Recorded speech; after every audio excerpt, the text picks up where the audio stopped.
Exacto, dice.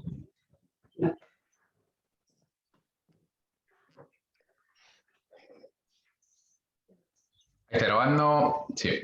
Bueno, hemos visto entonces hasta acá lo que solemos denominar derecho individual del trabajo, la primera parte, donde los sujetos son individuales. Tenemos por un lado al trabajador y por otro lado a la empresa, el empleador, la empleadora, y hemos visto algunos derechos, obligaciones, cuál es la regulación que principalmente en el marco de la Ley de Contrato de Trabajo se establece para este tipo especial de vínculo entre personas, que es el vínculo de trabajo. Hemos visto algunas características, vimos el sentido de la norma, el sentido intuitivo. Y en esta segunda parte también vamos a hablar de sujetos, principios, a conocer las características y principalmente el modelo sindical argentino, que tiene ciertas particularidades que lo distinguen de otros modelos de otros países. Previo a esto hay una serie de conceptos que es importante conocerlos. Yo voy a dar algunas nociones y la propuesta, claro, está en que ustedes profundicen, como siempre, luego de los manuales. Ya vieron que una cosa es lo que podemos debatir en clase, buscar dar algunas ideas, aclarar algunas ideas, pero después el momento de estudiar, de apropiarse de ese conocimiento, es posterior, cuando se sientan ahí con los manuales. En este caso, una lectura posible es la de Mario Ackerman. Ahora voy a dar las páginas al final, pero en la parte de derecho colectivo. Entonces, así como el derecho individual del trabajo regula la relación entre estos sujetos individuales, el derecho colectivo va a ser ese conjunto de normas que van a buscar regular la relación entre los sujetos colectivos. Los sujetos colectivos ya van a ser, por un lado, representando a los trabajadores, la unión de ellos a través de gremios, sindicatos, con y sin personería gremial, que ahora vamos a ver y distinguir, y por el lado de los empleadores, que también a partir de un cierto tiempo vieron la necesidad de juntarse, los gremios o las cámaras de empresarios, por ejemplo, la Cámara de Transporte de Cargas, la Cámara de Comercio. Entonces, los trabajadores se juntan, se unen en sindicatos y los empleadores en cámaras. Estos van a ser los sujetos del derecho colectivo, los sujetos que son al mismo tiempo colectivos. Entre estos sujetos se va a producir un diálogo que en general en las sociedades modernas, Argentina dentro de ellas, se busca encauzar a través de lo que conocemos como negociación colectiva, de manera que esa negociación colectiva no es más que un proceso por el cual las partes, los sujetos colectivos, van a buscar resolver sus conflictos, prevenir conflictos, encauzar los conflictos, y que puede ser esa negociación, ese diálogo entre las partes, puede ser tanto formal como informal. Hay muchas conversaciones que se dan de manera informal, y la manera de hacerlo formalmente es a través de lo que denominamos convenio colectivo de trabajo, donde en una especie de contrato colectivo, ¿no?, las partes acuerdan y plasman en ese contrato distintas cláusulas, distintos artículos, para regular en particular la relación de trabajo de un determinado sector.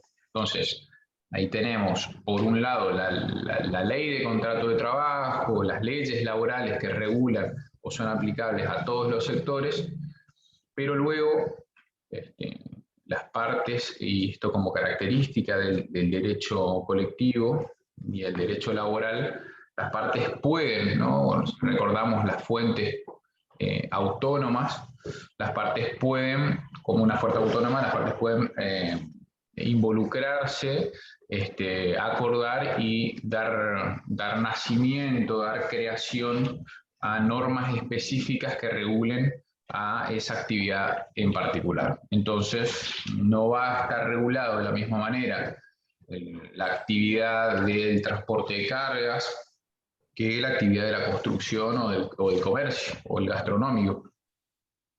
Y cada uno de estos sectores va a través de este diálogo social a crear un convenio colectivo específico para su sector.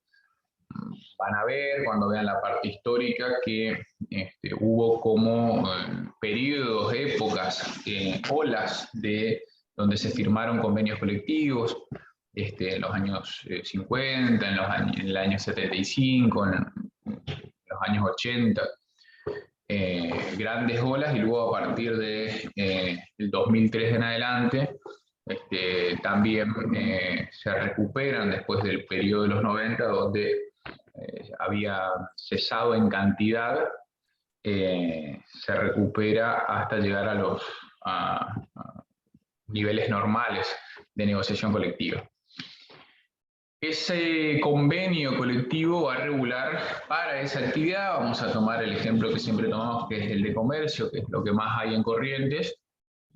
Regula todos los aspectos que hacen a ese tipo de actividad, ¿no? Entonces, en el convenio se va a regular tanto la jornada como las licencias, las vacaciones, los descansos, los salarios adicionales, indemnizaciones, todo este tipo de cuestiones. Es decir, el convenio colectivo abarca todos los institutos del derecho del trabajo. Y luego va a pasar que uno de estos institutos en particular, que son los salarios, por ser nuestro país, como muchos otros, un país bastante inestable en términos de su economía, hacen que periódicamente debamos juntarnos, o las partes, los sujetos colectivos, deban volver a sentarse y discutir específicamente la actualización salarial, el aumento de salarios en el marco de lo que se conoce como acuerdos colectivos o paritarios. Esto es lo que generalmente se ve en la tele, ¿no? Dicen Camioneros firmó por tanto 25% de aumento. Bueno, esos son acuerdos colectivos, son paritarias. ¿Cuál es la diferencia entre un convenio colectivo y un acuerdo colectivo? El convenio colectivo toma todos los institutos, ¿no?, todos los aspectos de una determinada actividad, por ejemplo, comercio. Y el acuerdo colectivo va a ser sobre un aspecto específico, ¿no? Solo se modifica uno de los institutos. Por ejemplo, y lo que generalmente sucede es que se modifique, se actualicen salarios a través de estos acuerdos colectivos o paritarios. Hasta ahí venimos bien, se comprende un poco la idea. Bien.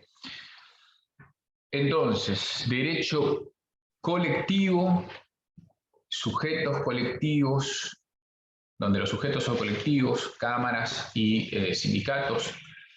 entre los sujetos se produce un diálogo social o negociación colectiva, y cuyo fruto va a ser, en el plano formal, un convenio colectivo en términos generales y un acuerdo colectivo paritario en lo particular al salario, en lo referente al salario. Bien. Nuestro modelo sindical, el modelo sindical argentino, no es lo que vamos a ver.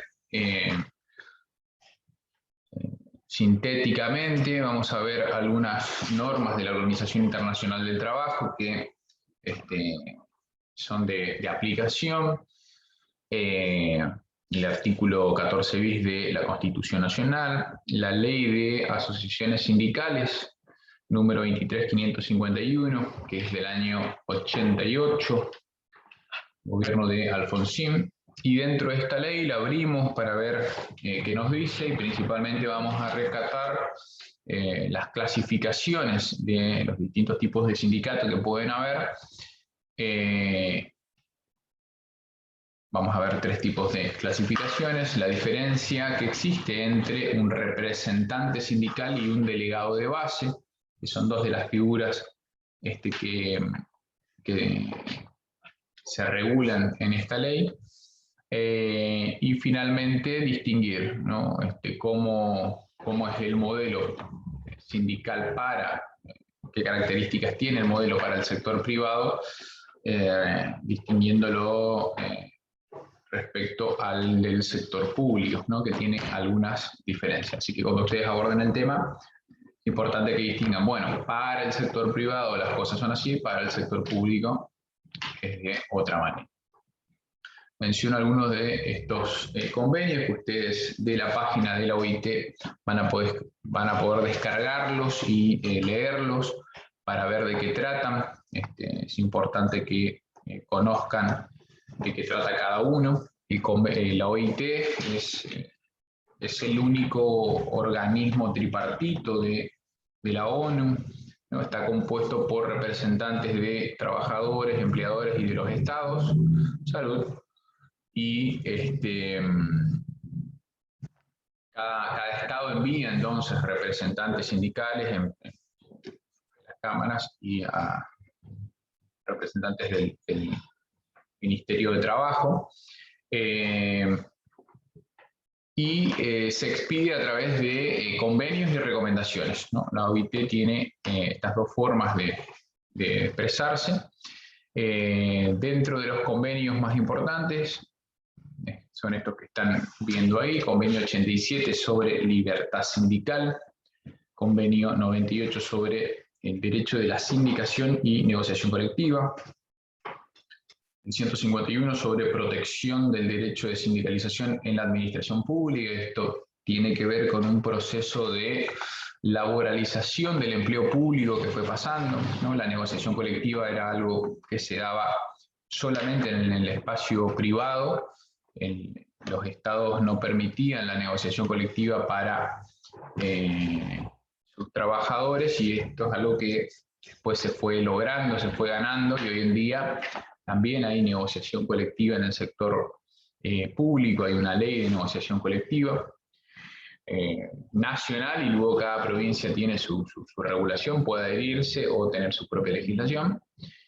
Y el convenio 154 sobre fomento de la negociación colectiva. Estos son algunos de los convenios de la OIT más importantes. Y en cuanto a recomendaciones, la recomendación 143 sobre protección a los representantes de los trabajadores en las empresas. Esto tiene que ver también con, o surge a partir de los inconvenientes que muchas veces han tenido en la historia de la humanidad aquellos que se dedican a representar a otros en las empresas y que tienen, sufren distintas persecuciones o limitaciones. Entonces, esta recomendación busca trabajar ese punto. A ver cómo hago para que esto se vaya para otro lado. Bien. Si nosotros miramos qué hay al respecto de esto en nuestra Constitución, en particular al artículo 14 bis, esto, volver a recordarles algo que habremos dicho al principio, poder no pasar de largo la parte histórica, que ustedes conozcan cuál es la historia de este artículo, el 14 bis, cuándo se fue incorporado a la Constitución, ¿por qué? No, esta pregunta, ¿por qué tenemos un 14 bis? Bueno, esto tiene que ver con, hay un golpe de Estado que se produce en el 55, que deroga una Constitución que fue la Constitución del 49, vuelve a la Constitución del 53, con algunas reformas y todos esos derechos sociales, ¿no? De derecho al trabajo y la seguridad social, son los derechos sociales que habían sido ya conocidos por las clases trabajadoras, ya no podían ser dejadas de lado. Es difícil quitarle el derecho al salario, a las vacaciones, al aguinaldo, una vez que ya los trabajadores habían conocido esos derechos. Entonces se incorporan, se compendian, se comprimen todos esos derechos que estaban dispersos en la Constitución del 49, en este artículo 14 bis, en estos tres párrafos, o en los tres párrafos, donde yo acá rescato el primero y el segundo, donde se mencionan algunas cuestiones, ¿no? Y se le da rango constitucional al derecho colectivo del trabajo. En el primer párrafo van a ver que busca asegurar al trabajador una organización sindical libre y democrática reconocida por la simple inscripción en un registro especial. Ahí me está garantizando entonces una organización sindical libre y democrática. Párrafo segundo dice garantizar a los gremios concertar convenios colectivos de trabajo, recurrir a la conciliación y arbitraje y ejercer el derecho de huelga, ¿no? Esto le va dando fundamento constitucional a los derechos colectivos. Y también en el segundo párrafo dice establecer la protección necesaria para que los representantes gremiales puedan cumplir con su gestión sindical. Y de nuevo, esto en línea con la recomendación que mencionábamos recién de la OIT. Artículo 14 bis entonces de la Constitución Nacional, primero y segundo párrafo, nos dan el fundamento constitucional. De la misma forma, el artículo 75, inciso 22, luego de la reforma 94, sabemos que incorpora un paquete, un conjunto de normas que van a ser de convenios internacionales de derechos humanos, dentro de los cuales acá les presento algunos que reconocen en particular algunos de los derechos que estamos mencionando: la Declaración Americana de los Derechos y Deberes del Hombre en su artículo 22, la Declaración Universal de Derechos Humanos, artículo 23, el Pacto Internacional de Derechos Económicos, Sociales y Culturales. Esto no viene luego de la segunda oleada constitucionalista, donde se incorporan o se reconocen los derechos sociales, artículo 8.1, inciso A, el Pacto Internacional de Derechos Civiles y Políticos, artículo 22, y este convenio número 87 de la OIT que mencionábamos recién, que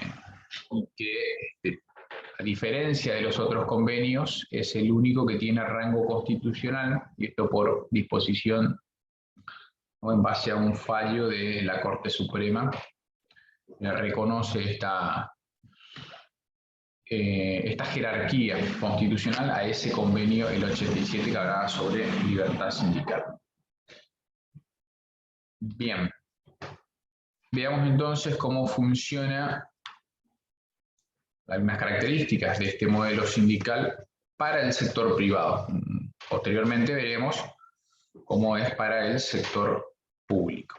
En el sector privado, entonces, nos encontramos con la Ley de Asociaciones Sindicales, Ley 23.551, tiene como antecedente elemental el decreto 23.852 del año 45, y que es el que le da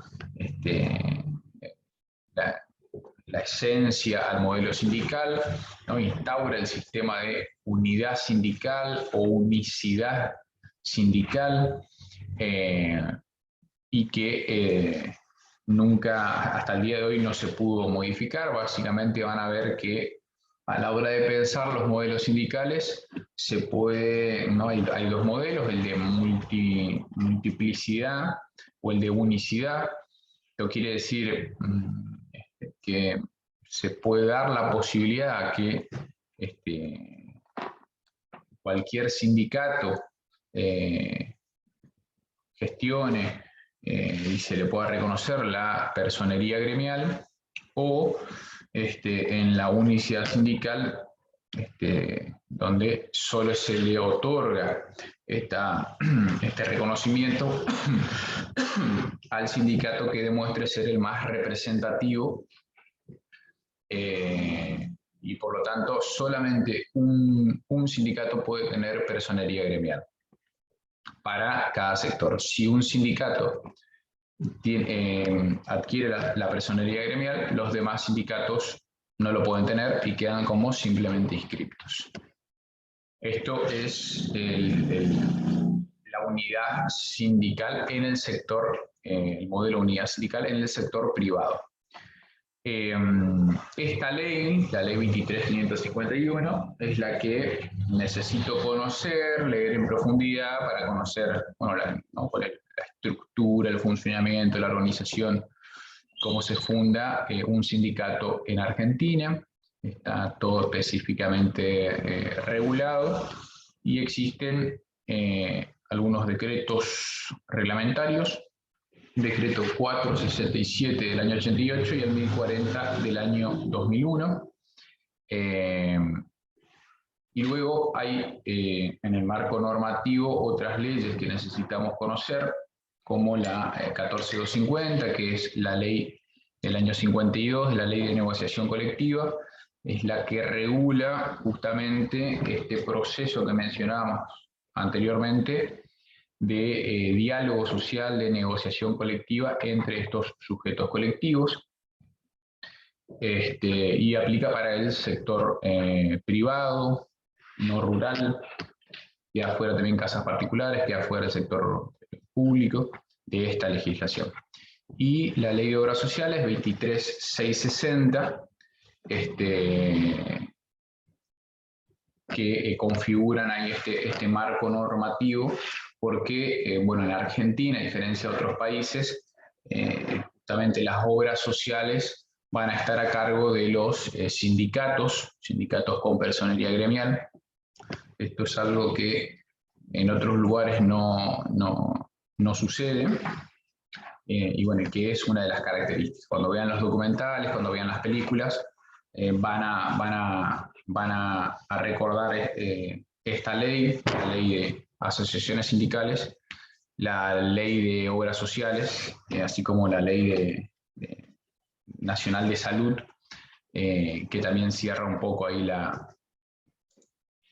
configuración jurídica de un sistema que se va conformando,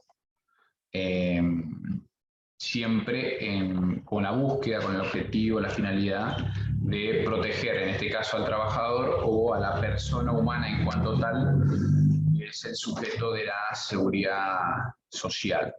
Es decir, en el derecho del trabajo, los sujetos son son limitados, es la persona que trabaja, ya sea en su faz individual o colectiva, pero cuando vean ahora seguridad social, empiecen a leer, van a ver que el sujeto en la seguridad social es la persona humana en cuanto tal. No es reducido a la persona que trabaja.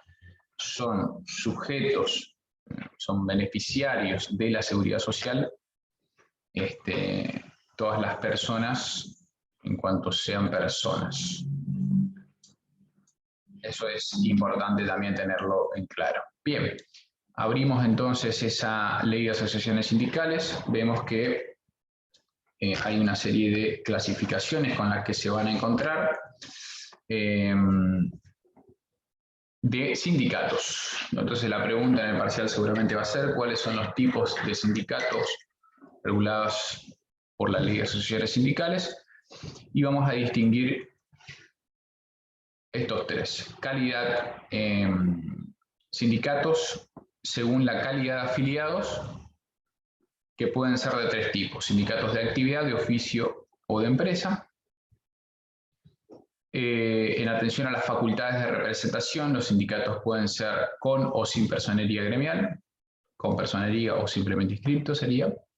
Y en atención al ámbito territorial, los sindicatos pueden ser de primero, segundo o tercer grado. Ese es el mapa conceptual que creo que es importante hacerse en la cabeza, tenerlo presente, para a partir de ahí ver en qué consiste cada uno. Vamos con la primera clasificación. Si venimos bien hasta acá, ¿me siguen bien? Sí, profe. Estamos bien, bien.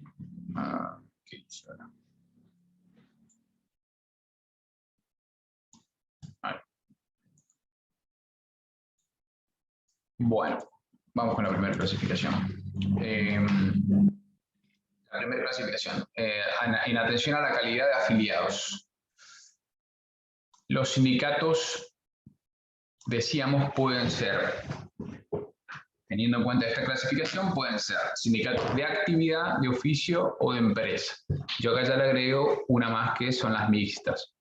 Vamos con el primer tipo. Los sindicatos de actividad o verticales, se lo conoce como verticales. Este tipo de sindicatos se forma teniendo en cuenta y afilia a trabajadores directamente, teniendo en cuenta la actividad de la empresa. La actividad de la empresa. Entonces, las empresas o los trabajadores que prestan servicios en empresas que se dedican al comercio, bueno, entonces van a estar alcanzados por este tipo de sindicatos verticales o de actividad. Algunos ejemplos: UOCRA, TUPCN. Lo que miramos entonces es la actividad a la que se dedica la empresa. Si la empresa es de actividad de comercio o de construcción, la empresa se dedica a la construcción, bueno, los trabajadores, por prestar servicio para una empresa que se dedica a la construcción, van a estar alcanzados por este tipo de sindicatos, UOCRA en este caso. Distinto es el caso de los sindicatos de oficio o horizontales. Los sindicatos de oficio están dirigidos a captar a los trabajadores teniendo en cuenta el tipo de la actividad que hace el propio trabajador, ¿no? Entonces, lo que mira este tipo de sindicato es la actividad del trabajador. Si ese trabajador se dedica a una actividad como viajantes de comercio, visitadores médicos, estos son sindicatos horizontales. Entonces, van a ser alcanzados por estos sindicatos más allá de que lo hagan en empresas que se dediquen a otra cosa, ¿no? Una empresa, no sé, farmacéutica, pero dentro de esa empresa hay visitadores médicos. O una empresa, conozco una que se dedica a la venta, a la distribución de libros acá en la región, y hay personas que trabajan dentro de las oficinas, en la parte administrativa, que están dentro del comercio, pero luego hay un equipo de gente que a través de camionetas, ¿no?, viajan por la provincia, por la región, y hacen el trabajo de viajantes de comercio. Entonces, por más que presten servicio en una empresa que se dedique al comercio, si lo que hace el trabajador es una tarea que está tipificada dentro de los sindicatos, o hay un sindicato horizontal de oficio específico para esa actividad, entonces ese trabajador va a ser alcanzado por este tipo de, va a estar representado por este tipo de sindicatos, los horizontales.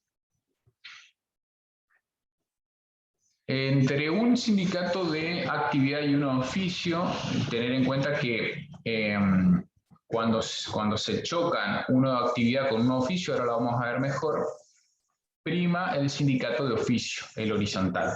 Porque el sindicato de actividad es más amplio, es abarcativo. Dentro de un sindicato de actividad puede entrar casi cualquier tipo de trabajo, de manera que cuando hay un cruce, un choque entre un sindicato de actividad y un oficio, el principio rector es que prime el de oficio. Bien, la tercera clasificación, el tipo de sindicato por empresa, es un sindicato de actividad, pero exclusivamente para esa empresa, ¿no?, que se crea específicamente ad hoc para representar a los trabajadores que prestan servicio para esa empresa. Entonces, todos los trabajadores que presten servicio para esa empresa pueden estar representados por ese sindicato. Sería como un sindicato de actividad vertical, pero específicamente para una empresa. El ejemplo es este de APUC, Asociación Personal de la Universidad Católica de Santa Fe, como ejemplo de sindicato de empresa. Y finalmente nos vamos a encontrar en la práctica con sindicatos de estructura mixta, que son tanto de actividad como de oficio. Esto lo determinan ellos en el estatuto constitutivo del sindicato. No tienen que determinar si van a ser de actividad o si van a ser de oficio. Bueno, hay algunos sindicatos que lo que estipularon es una estructura mixta. Representa, en el caso de Sichoca, por ejemplo, que es el sindicato de camioneros, y que se representa tanto a los choferes de camiones, por eso es de oficio, es decir, todo aquel que haga servicio de transporte de carga, jurisdiccional, interjurisdiccionalmente, todo aquel que se siente en una cabina de un vehículo de transporte, ya puede ser alcanzado por el sindicato de Sichoca, el de camioneros. Pero también representa a todos los empleados del transporte automotor de cargas. Por eso es de actividad.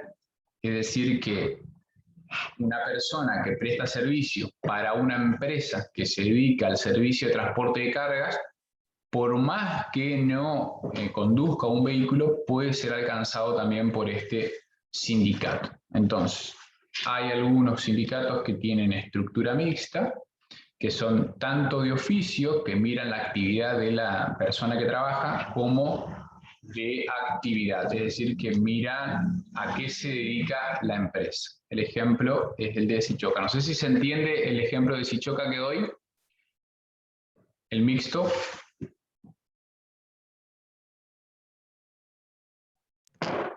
Sí, se entiende. Bien, porque ese es el que después produce un montón de conflictos. Bien, lo podríamos ver de esta otra manera. Sindicato de actividad, decimos, lo que mira es la actividad de la empresa, ¿no? Lo que tiene en cuenta es la actividad de la empresa. Afilia o representa a los trabajadores teniendo en cuenta la actividad de la empresa. Todos aquellos que presten servicio para una empresa que se dedica a la construcción pueden ser alcanzados o representados por este sindicato que sería WOCR. En cambio, el sindicato de oficio ya no mira la actividad de la empresa, sino que se crea teniendo en cuenta la tarea de la persona que trabaja. Sindicato de oficio, por ejemplo, viajantes de comercio. Acá ya no me interesa si ese trabajador presta servicio en una empresa que se dedique a la gastronomía, a la droguería, a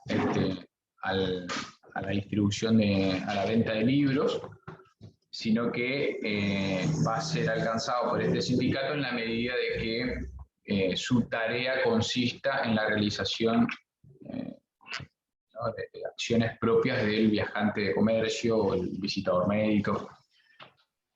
Se presentó mucho conflicto con respecto a los transportistas, el gremio de camioneros, por ejemplo, con respecto a con estas actividades.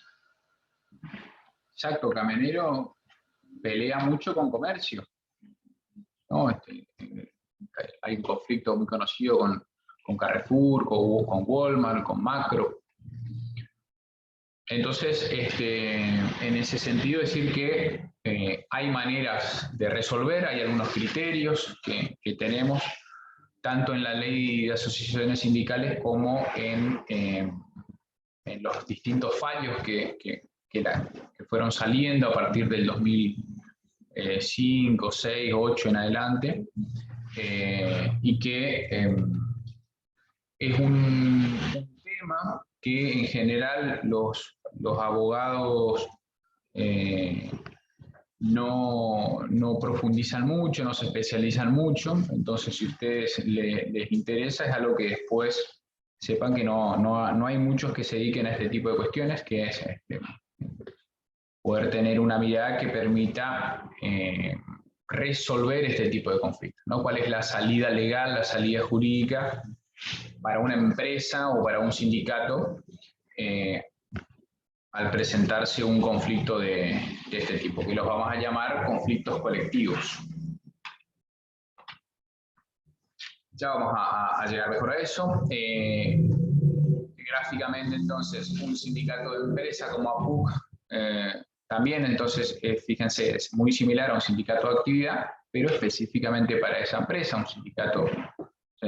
Acá los trabajadores de Walmart crean un sindicato, bueno, Walmart justamente no, trabajadores de Coca-Cola crean un sindicato y solamente para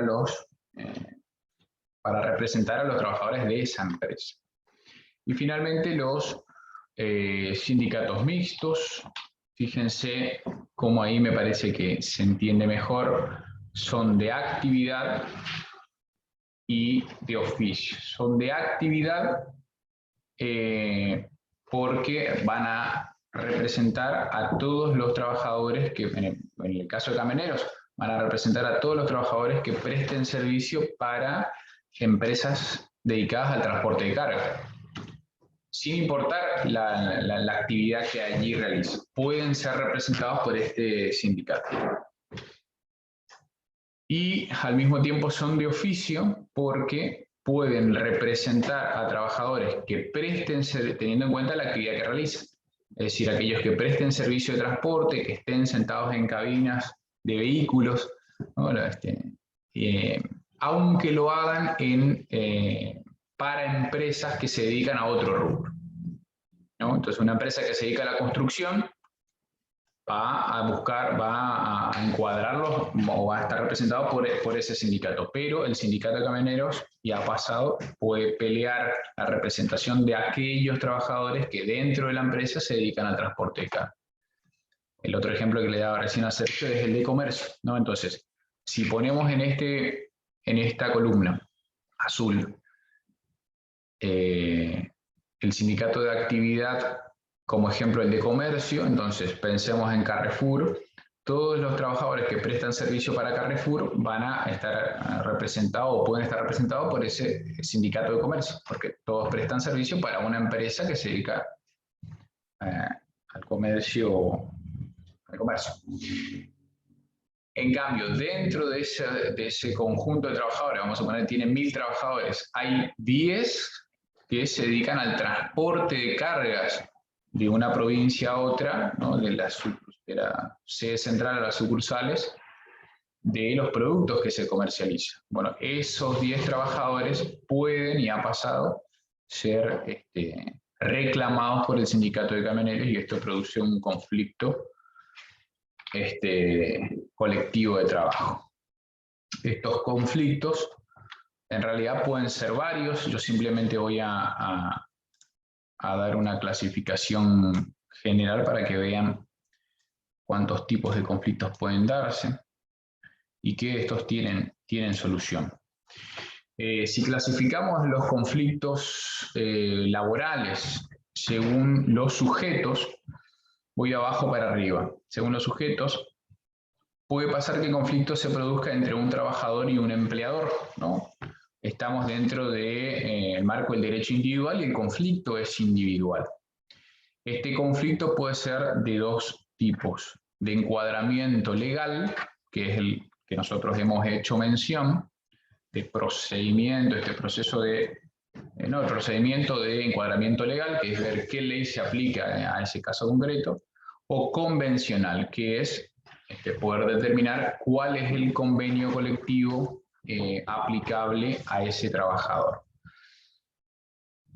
Ahora, si los sujetos no son individuales, sino que son colectivos, o uno de ellos es colectivo, aparece el sindicato, y el conflicto se produce entonces entre el sindicato y el empleador o la empresa. Ese es un conflicto colectivo propio,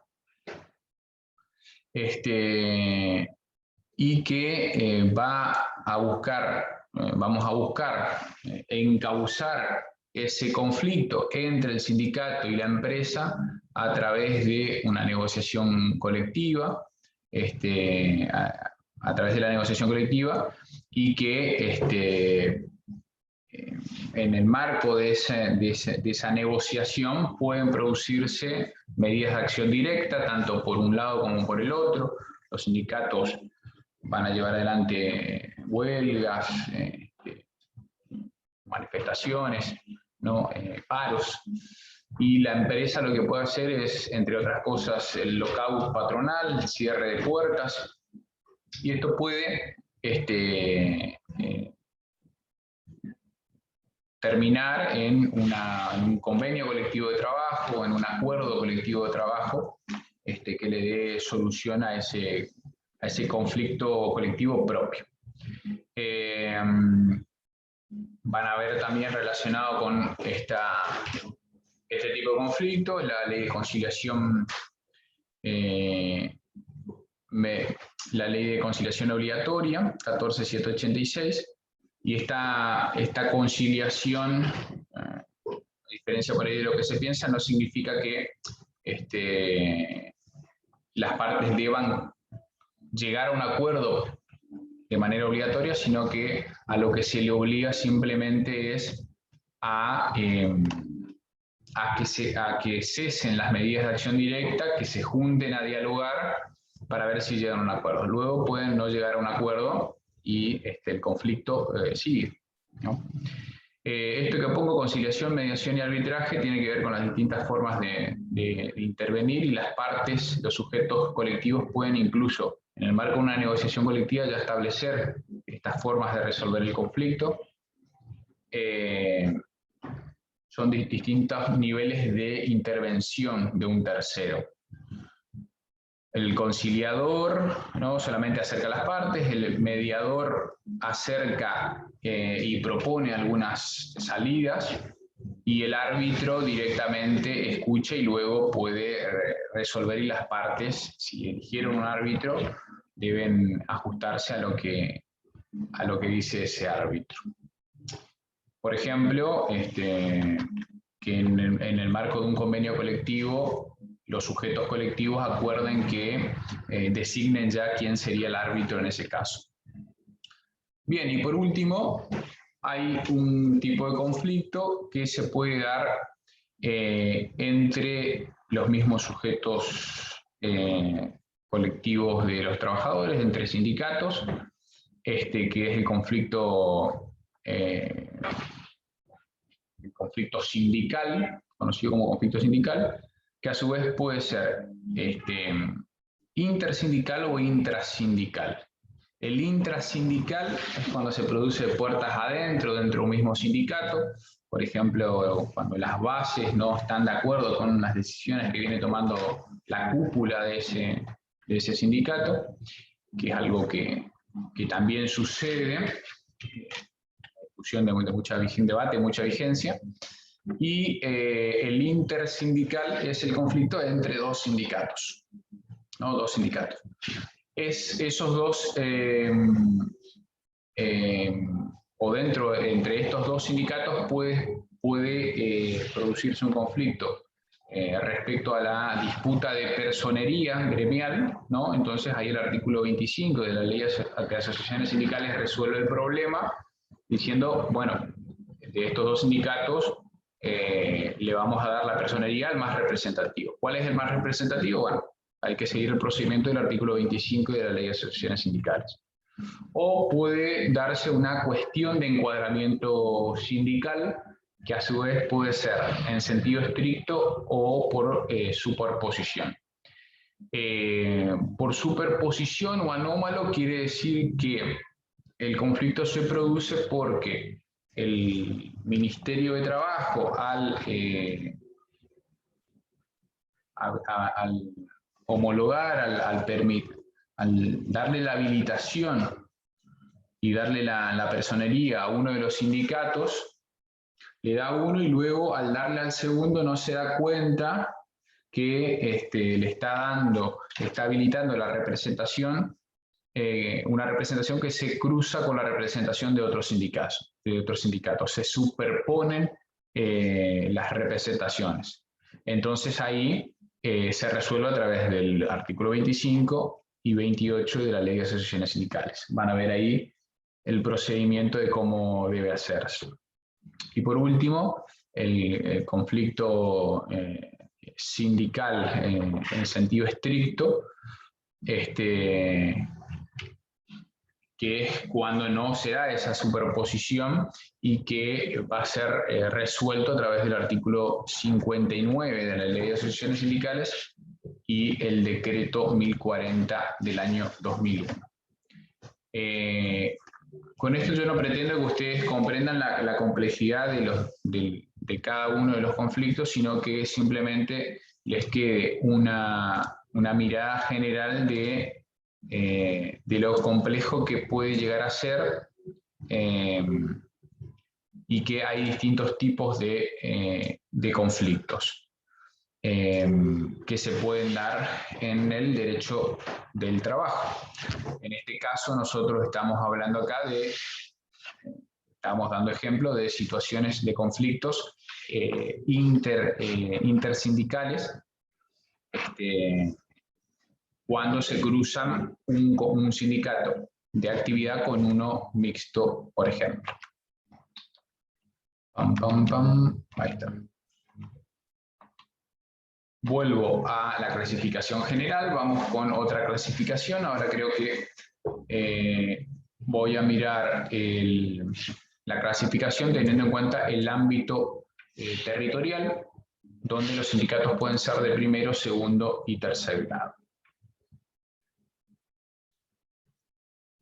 Bien, el sindicato de primer grado adopta distintas denominaciones, pueden ser asociaciones, uniones, sindicatos. Ahí tienen algunos ejemplos, ADOP, WOM, ATE, y son de primer grado porque afilian a trabajadores, afilian directamente a los trabajadores. Un trabajador entonces se va a afiliar a un sindicato de primer grado, ya sea con la denominación de asociación, unión o sindicato. El segundo grado, en un segundo grado encontramos a las federaciones. Las federaciones son sindicatos que afilian a otros sindicatos, ¿no?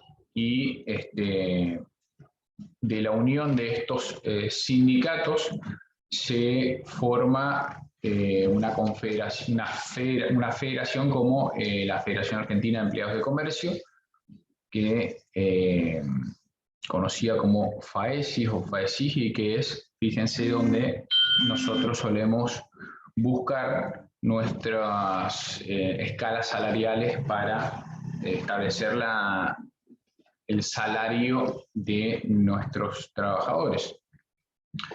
Y los sindicatos de tercer grado son las confederaciones.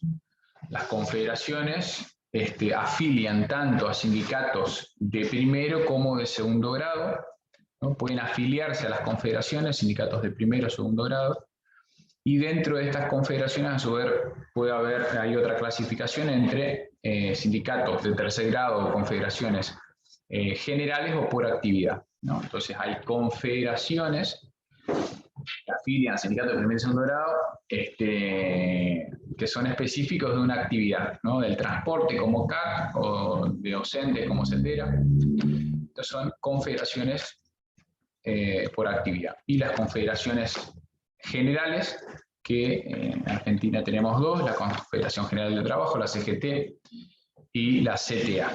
La diferencia entre una y otra es que la CGT es la que tiene personería gremial, por ser por lo menos en términos teóricos, o habría lo que se debate, digamos, muy fuertemente, es la que tiene mayor representación, o ha tenido mayor representación y obtuvo la personería gremial, y la CTA, que al tener la CGT la personería gremial, no puede tener también personería gremial y queda como simplemente inscripto. Hasta ahí vamos bien. Esta es la clasificación teniendo en cuenta el ámbito territorial, primero, segundo y tercer grado. Si lo vemos en esta gráfica, lo podemos poner de esta manera: sindicatos de primer grado que afilian directamente a trabajadores, UON, SMATA, UTA; sindicatos de segundo grado que afilian a sindicatos de primer grado, que son las federaciones, Federación de Comercio, Camioneros, Sanidad; y los sindicatos de tercer grado o confederaciones, que a su vez vimos que pueden ser por actividad o que pueden ser generales, como la CGT y la CTA. CGT con personería, CTA sin personería gremial al día de hoy. Digo al día de hoy porque esto es algo que, bueno, vamos a ver qué sucede. La última clasificación de la Ley de Asociaciones Sindicales, teniendo en cuenta las facultades de representación, los sindicatos pueden ser con personería o simplemente inscriptos. Dejo acá 5 minutos, si les parece, hacemos un corte de 5 minutos y retomamos.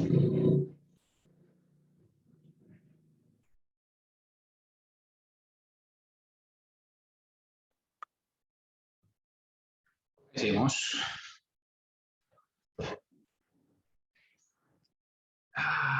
Qué jodido está esto, ¿no? El parcial nos liquida. Los otros que están ahí en el campo, todo eso, todo bien, pero... Ay, Dios. Bueno, avanzamos un poquito más y cerramos.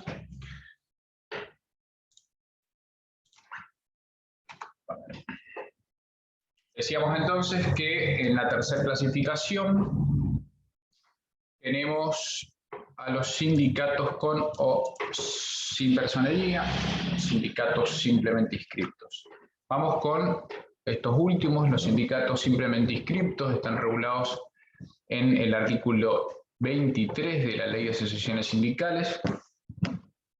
Estos sindicatos, lo que les queda es una función residual. Van a a poder realizar reuniones y asambleas sin autorización previa, imponer cotizaciones a sus afiliados y representar solamente los intereses individuales de los trabajadores. No van a poder representar los intereses colectivos, que esto va a estar reservado para los sindicatos con personería gremial, regulados en el artículo 31 de la Ley de Asociaciones Sindicales. Ellos sí pueden representar los intereses individuales y colectivos de los trabajadores. Pueden constituir patrimonios propios de afectación y a partir de ahí adquirir bienes, por ejemplo, pueden comprar propiedades, pueden comprar, por ejemplo, un terreno para construir una clínica, un sanatorio para atención de sus representados. Son los que van a estar encargados de administrar las obras sociales. Decíamos hoy una de las características de nuestro modelo argentino, y son los que van a estar habilitados para sentarse en la mesa de negociación junto con la parte patronal y firmar válidamente un convenio colectivo de trabajo. En palabras de Machado Ojeda, ellos engloban las actividades o las facultades de un sindicato, de los sindicatos con personería, de la siguiente manera. La personería gremial les permite cobrar la cuota sindical y las cuotas de solidaridad. Van a leer también sobre ese tema seguramente. La cuota sindical aportan los afiliados y la cuota de solidaridad aportan los no afiliados. Y esto tiene que ver con que el efecto, el beneficio que produce el beneficio que produce el logro de un objetivo por parte del sindicato. Vamos a suponer que luego de un plan de lucha se logra el mejoramiento de una licencia, de más días de vacaciones o un mejoramiento del salario. Esto va a impactar a todo el sector, no solamente los afiliados, ¿no? Entonces, teniendo en cuenta que el que no está afiliado se va a ver beneficiado después del logro que se alcance, entonces se le cobra una cuota de solidaridad. No la cuota sindical, pero sí la de solidaridad. Van a poder administrar, decíamos, las obras sociales, van a poder legalmente, y ahora vamos a ver un fallo de AT1 de la Corte Suprema, que nos aclara un poco el panorama, pero legalmente son los que van a poder ser elegidos delegados de base. Estos delegados de base que representan a los sindicatos con personería van a tener una estabilidad distinta en el empleo, distinta a la estabilidad impropia que caracteriza el derecho del trabajo. Van a estar autorizados a llevar a cabo medidas de acción directa, como una huelga, aunque no son los únicos que pueden hacerlo. Esto tiene que ver con el derecho de quién es el titular del derecho de huelga. Verán que lo puede hacer también un sindicato sin personería, incluso un gremio como conjunto de personas que se reúnen pueden llevar adelante una medida de acción directa. Y van a ser los únicos habilitados, decíamos, a negociar colectivamente, ¿no? Sentarse en esa mesa de negociación y participar de ese proceso que termina con la homologación del convenio por parte del Ministerio de Trabajo de la Nación, y a partir de ahí ser obligatorio, ser como ley para las partes, ¿no? Alma de contrato y cuerpo de ley de ese convenio. Bien, dentro de la ley de asociaciones sindicales también van a encontrar una distinción entre el representante sindical y el delegado de base, que muchas veces se confunden. El representante sindical, artículo 48, primer párrafo. Esta persona, al ser elegido representante sindical, deja de trabajar, ¿no? Abandona su puesto de trabajo de la fábrica donde prestaba servicio, para pasar a estar enteramente a disposición del sindicato, ¿no? Ya presta servicios dentro de la sede del sindicato, tiene una licencia automática con reserva de puesto, y tiene una estabilidad en su cargo que mencionábamos recién. No podrá ser despedido por el término de 1 año salvo justa causa, ¿no? Una vez que es elegido. El representante sindical es, ¿no? Por ahí gráficamente, digamos, con humor, suelen decir los gordos, ¿no? Que son los que ya no están trabajando, entonces están en el sindicato y empiezan a ganar pesos posiblemente. En cambio, el delegado de base, artículo 41 y 48, segundo párrafo, es el que continúa prestando servicios dentro de la empresa, donde ya prestaba servicio. También tiene una protección, no puede ser suspendido, modificado ni despedido durante su mandato, salvo justa causa. Y delegado de base vamos a ver ahora que tiene un doble juego de representación. A ver si acá está.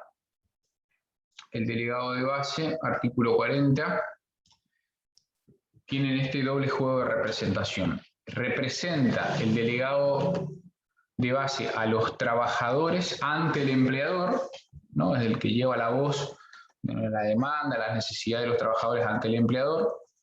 La autoridad administrativa de trabajo, su Secretaría de Trabajo en Corrientes, Ministerio de Trabajo de la Nación, y ante la asociación sindical. Representa a los trabajadores entonces ante el empleador, ante la autoridad administrativa y ante el sindicato. Y al mismo tiempo es representante de la asociación sindical ante el empleador y ante el trabajador. Ese es el doble juego de representación que tiene el delegado de base. Representa al trabajador ante el empleador, ante la autoridad administrativa y sindicato, y representa al sindicato ante el trabajador y el empleador.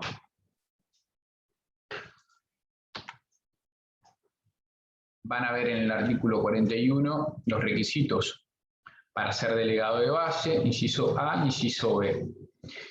Mandato por 2 años. El inciso B tiene que ser tener 18 años de edad y revisar al servicio de la empresa durante todo el año aniversario anterior a la elección. Y el inciso A, estar afiliado, fíjense, dice aún hoy la ley de asociaciones sindicales, estar afiliado a la asociación sindical con personería gremial.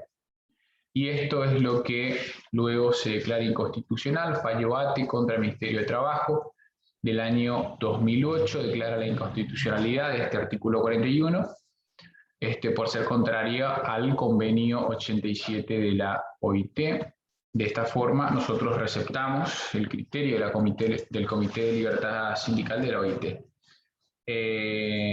Fíjense, declara inconstitucional el inciso A del artículo 41, que exigía que para ser delegado de base haya que estar afiliado a la asociación sindical con personería gremial. Esto es lo que se modifica a través del fallo ATE. Finalmente, en cuanto a la cantidad, el número de representantes, ¿no?, de delegados que puede tener una empresa, se establece acá un criterio de 10 a 5 trabajadores, pueden tener un representante, de 51 a 100, 2 representantes, y a partir de 101 en adelante, un representante cada 100. Esto ya para empresas, ¿no?, grandes, de 1000, 3000 trabajadores. Ahí cerramos las características, algunas características salientes respecto a el modelo sindical del sector privado. Para el sector público hay algunas cosas distintas. Principalmente lo más importante es que se admite la pluralidad de personerías gremiales, ¿no? En un mismo ámbito de actuación. En cambio, en el sector privado no se admite la pluralidad, sino que se impone legalmente el modelo de unidad o unicidad sindical. ¿Cuál es la característica del modelo sindical argentino, Natalia? Entonces, en el examen va a decir Natalia, bueno, el sector privado rige el modelo de unicidad sindical o unidad sindical y explica en qué consiste, ¿no? De mayor representación, solamente uno puede tener personería. Si uno adquiere la personería, otro no puede tener. En cambio, en el sector público sí se admite. Varios sindicatos pueden tener personería gremial en un mismo ámbito de actuación. Esto se produce luego del dictado de esta resolución del Ministerio de Trabajo, 255 del año 2003, y bueno, que se realiza en el marco de la Ley de Negociación Colectiva del Empleo Público Nacional 24.185. Este es el marco normativo, digamos. Entonces, a modo de síntesis, vimos que en el sector privado rige el principio de unidad sindical y con todas las características que vimos, la clasificación de los sindicatos, y en cambio para el sector público se admite la pluralidad sindical. Vean también el fundamento jurídico, el fundamento legal de esa pluralidad que va a estar dada por esta resolución 255. Y tener en cuenta también el doble juego de representación que se produce, ¿no? Del delegado de base que representa al trabajador ante el patrón y ante el sindicato, y al sindicato ante los trabajadores y ante el patrón. Vimos entonces normas de la Organización Internacional del Trabajo, convenios y recomendaciones. Vimos el artículo 14 bis de la Constitución Nacional, primer y segundo párrafo. Abrimos la Ley de Asociaciones Sindicales y miramos las clasificaciones de los sindicatos, la diferencia entre el representante y delegado, y la característica, todo esto como característica del sector privado, distinguiéndolo del sector público, donde se admite la pluralidad sindical. Bibliografía recomendada, porque no tengo digitalizado el libro del doctor Vallejos, que si alguno lo tiene, no sé si Sofía vos lo tenés, el libro de... No. Justo te estaba por preguntar qué bibliografía recomendabas para esto. Sí, cualquiera de los manuales que están leyendo en la parte de Derecho Colectivo va a estar bien. Yo en particular me parece interesante, les recomendaría el manual de Ackerman y Massa, el capítulo 22, que se llama El Sistema Sindical Argentino y la Libertad Sindical, páginas 559 a 647. Bueno, eso tienen como para los elementos más básicos, y después la lectura en la Ley de Asociaciones Sindicales, 23.151, con sus dos decretos, 467 y 1040. A partir de ahí creo que esto, sumado a lo que vimos acá, pueden leer para este tema. Y cerró. Se ha detenido. Bueno.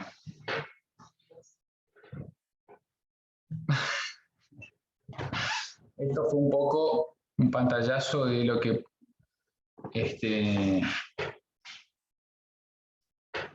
van a encontrar ahora en los manuales de derecho colectivo. y modelo sindical argentino principalmente. No nos va a quedar afuera, pero les digo para que lo puedan tomar de los manuales, por lo menos conceptualizar negociación colectiva, ¿no? Van a ver que el capítulo siguiente al modelo sindical argentino o previo, dependiendo del manual que tomen, ¿no? Está el tema de negociación colectiva en particular y de conflictos colectivos también. Entonces, esto es el modelo, algunas características del modelo sindical argentino, y después tenemos la negociación colectiva y el conflicto colectivo. En negociación colectiva solíamos hacer una actividad que también suele ser linda, ¿no? De representación ahí de algunos representando a los sindicatos y otros a las cámaras, y hacemos una negociación colectiva. Pero bueno, les voy a subir un video en el que se lo vamos a trabajar sobre eso, pero no vamos a tener tiempo, no nos queda una clase más para poder hacerlo. Así que bueno, ¿alguna pregunta, comentario, sugerencia? Profe, lo de la unidad 5, que era la suspensión de los efectos, Sí. ¿cómo queda con eso? Sí, también eso quedó fuera. Bueno. Y la 7 también creo que es de salud del trabajador. ¿7 cuál? La unidad 7, que es salud del trabajador. Sí. Bueno, de alguno de estos dos temas voy a compartirles un video específico sobre eso, para que no quede fuera, porque es importante. Así que vamos a armar algo y lo subo al campus virtual. Voy a ver si tengo ya una clase armada de eso y se lo subo, si no hacemos un video específico. O sea, una clase asincrónica sería. Con respecto a la suspensión y salud del trabajador. Bueno. Ok, dice. Estamos. ¿Qué nos queda de fechas? A ver, vamos a mirar.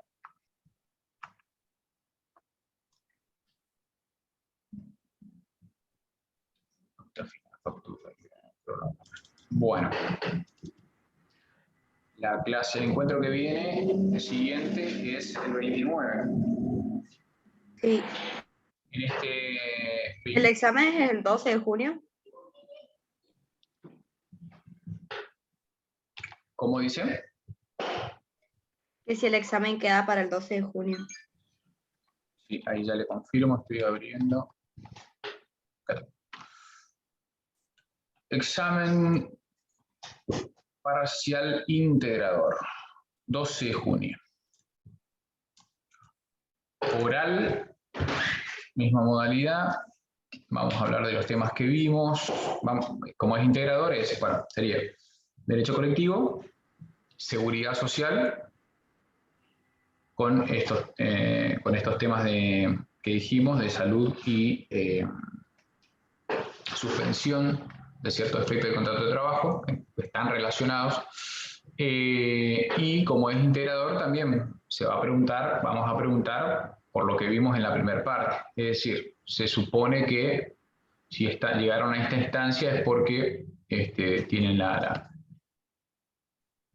capacidad de poder relacionar toda la materia, ¿no? Ya. Entonces, no dejar de lado la primera parte, a eso me refiero. Y el 26 de junio es el recuperatorio, también oral. Increíble, ¿eh? Qué rápido. La clase del 29, creo que es, del 29 de mayo, que va a ser la puesta en común de las películas, de lo que lean sobre seguridad social. ¿Vamos a hacerlo entre todos, Juan, o le vas a dividir en grupos también? Entre todos, como habíamos hecho, creo que con ustedes hicimos así, ¿no? El año pasado. Y sí, que sea como una charla, un cine debate. Vamos a hablar sobre lo que vieron y lo que escribieron, el trabajo que hicieron. Entre todos, si nos juntamos todos a la misma hora. Bueno, son libres. Nos vemos en 15 días. Chao, profe. Hasta luego, profe. Hasta luego, chao, chao. Gracias. Buen fin de... El trabajo envíenlo antes del 26, ¿no? Que habíamos dicho. Perfecto. Ok.